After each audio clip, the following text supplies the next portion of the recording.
Hello guys, good afternoon. Our today's topic is CIOMS working guidelines. So in that we see the first, what is CIOMS? CIOMS is the actual Council for International Organization of Medical Science. Actually this is established by the UNESCO and WHO. UNESCO means our United Nations Education, Scientific, Cultural Organization.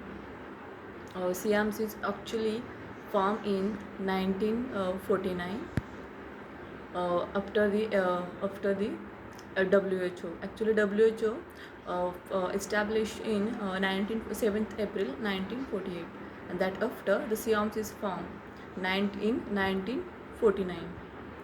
So we nextly see the CIOMS working group. In that, CIOMS working groups are cover a wide range of a drug with regarding to the safety topics.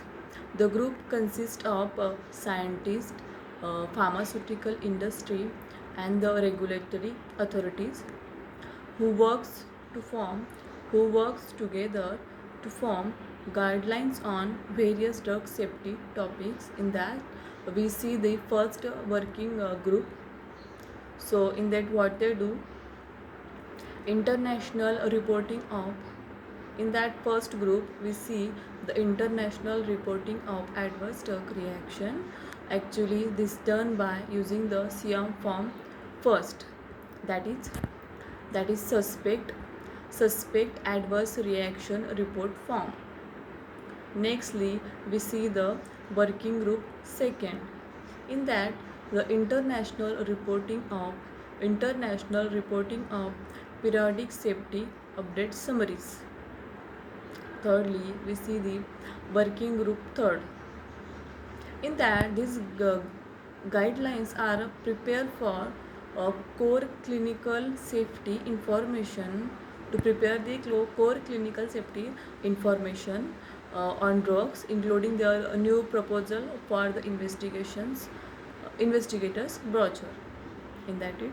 Nextly we see that working group fourth. In that, we check out the benefit risk balance for marketed drug, which evaluate the safety signals. Okay. Next I am talking about the working group fifth. In that, we check the current challenge of pharmacovigilance pragmatic approach.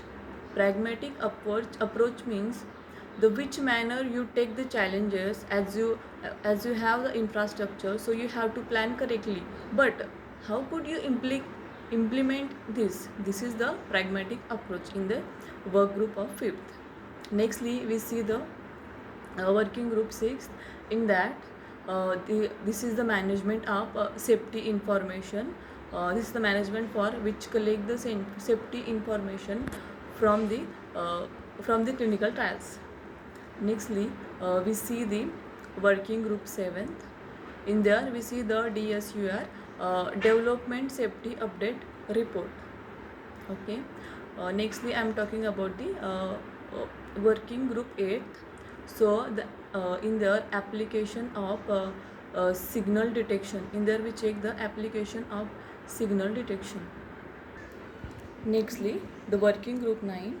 In there we check out the practical consideration of development and application of toolkit for medicinal product risk management. We check out for this development and toolkit of it.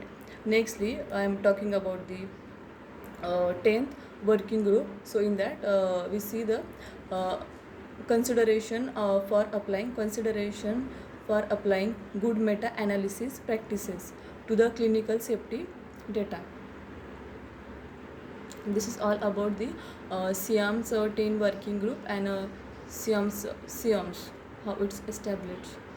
Thank you all of you. These are the all important working group of the CIOMS. Okay, thank you.